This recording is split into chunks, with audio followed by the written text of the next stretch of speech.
What's going on, Patriots fans? Welcome into Patriots Today by Chat Sports. You got your girl, Allie Barefoot here, and Bleacher Report recently just said that Matthew Judon's possible contract extension is the most important extension for the Patriots ahead of the 2024 NFL season. Because you got to think, Stevenson already got paid, Gottschalk wants to get paid, but now Matthew Judon, in Bleacher Report's eyes at least, should be getting paid next. Well, what happens if he doesn't? Does that mean a possible trade is going to happen if they're not satisfied with Judon's party and the Patriots front office? We're going to break that down here on today's show. But here is my Twitter. Go on ahead and follow me at AR Barefoot. This is what my profile looks like. If they do make a move, yes, I'm going to make a video about it almost immediately. But you can bet your ass the first thing I'm going to do is tweet about it. I am Gen Z. Of course, I put out everything on my Twitter. All right, let's go ahead and break down Bleacher Report's other idea here. A trade idea, a three-team trade idea involving the Atlanta Falcons, the 49ers, and the Patriots. Yes, you guys can see right there, Matthew Judon to the Falcons. Patriots would get Brandon Aiyuk, and the 49ers would get Mike Hughes, a 2025 first-round pick, and a 2025 third-round pick via Atlanta. Holy cow. Let's talk about this trade, shall we? First of all, if you get rid of Judon, let's start with that tip of the iceberg there. If you get rid of Judon, it's going to be a huge shift for your Patriots defense. This is your veteran. This is possibly, arguably, the best player you have on defense right now. And not at all would I want to think of a Matthew Judon trade. Has a thought crossed my mind just in case Judon is not satisfied with the Patriots front office if they do not pay him more? Yes, because as of right now, he's holding in, which means he came to minicamp and he participated a little bit, but not to the extent that he should have because he did not want to get fined. So, with that kind of mentality, I'm now thinking, okay, well, if you don't extend him towards training camp or even after training camp ahead of the NFL regular season, what does that mean for Matthew Judon's future here in the NFL with the New England Patriots, or could he possibly leverage him with this three-team trade? Because when you look at the Patriots linebacker depth chart right now, you got Judon there at the edge. You've got Juwan Bentley, middle linebacker. You got Jelani in there at your strong side linebacker. And then you got Anthony Jennings on the other edge.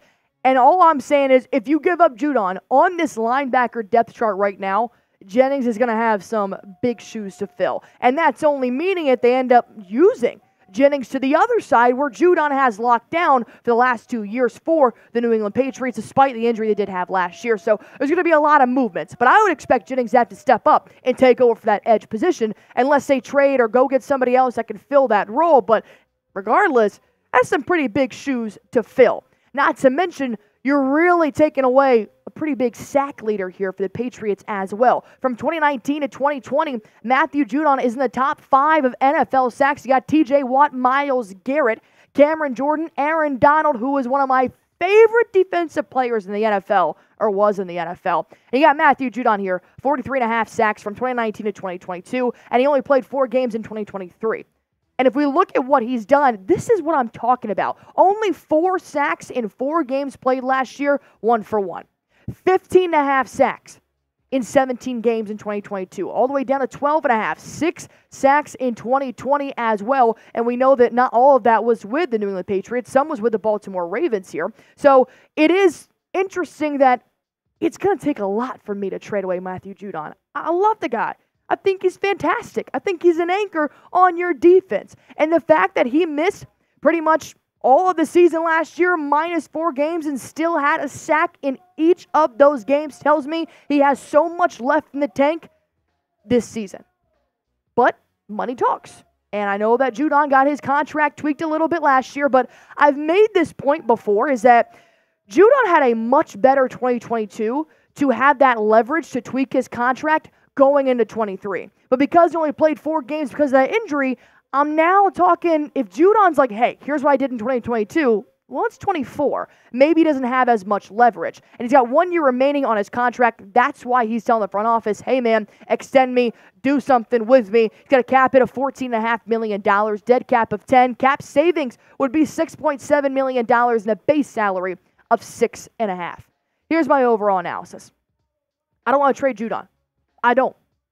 Especially with the Patriots wide receiver room, what it is right now, with how much potential it possibly has. Yeah, we may not have a bona fide wide receiver one like an Aiyuk or a Justin Jefferson in our wide receiver room, but there's a lot of potential there, and I'd rather see what the Patriots do in this first rebuild year than go out and try to put a bona fide wide receiver one in there and just kind of throw everything off. Would I be open to possibly talking about a different player trade for Aiyuk? Yeah, but I don't know if I would include Judon. And let me bring up this trade idea just one more time, because I'm going to talk a little bit more about this trade in the back half of the show. Would you guys accept this trade? Type Y for yes, type in for no. Let me know what you guys are thinking right now. Once again, Judon would go to the Falcons, Hughes would go to the 49ers, and Brandon Aiyuk would come to the Patriots. Well, the latest on Brandon Aiyuk as well, I'm not sure if he's actually even going to be traded this year. He could come to terms with the 49ers. Brandon Aiyuk speaks on the Pivot podcast about how his "they don't want me" comment, which, throwback, he was on the phone with Jaden Daniels, said they don't want me. Okay. The 49ers told me that they didn't think we were on the same page. It was a part of the contract negotiation. So it now sounds like Brandon Aiyuk is trying to make something happen with the Niners and vice versa, but only time will tell. And when you look at the wide receiver depth chart here, I made this point before. There's a lot of potential here with a new rookie in Jalen Polk. You even got Javon Baker in there, the other rookie, Kendrick Bourne, Pop Douglas, who had a great year last year, KJ Osborne, who you just got from the Minnesota Vikings as your wide receiver 3. Plus, when you're looking at the 49ers depth chart, I haven't gone into as much detail of the cornerback situation that they're dealing with, which is what Hughes would go to in this proposed 3-team trade. But I know for a fact that they don't need somebody like a Judon if things were to get switched around in that 3-team trade proposal, because they got Bosa, they got Floyd. So I don't know if Judon would be marketable to the 49ers either, if you could move that trade around, because I know they would get Hughes in this big deal. But I would trade Aiyuk with another Patriots player. But I'm definitely not giving the 49ers a first-round pick in this scenario either. That's why I don't think Judon is marketable in this 3-team trade, because I'm not giving up a first-rounder to the 49ers either. And getting rid of Matthew Judon, it's just not up my alley. Funny, I know. But all right, let me know what you guys think here. I know you guys are huge on Matthew Judon, but let me know if you would ever be interested in maybe a Matthew Judon for Brandon Aiyuk player-for-player trade. I wouldn't, but that's all right. You can disagree with me. Go on ahead and comment down below. As always, follow me on Twitter at AR Barefoot for the latest on your New England Patriots.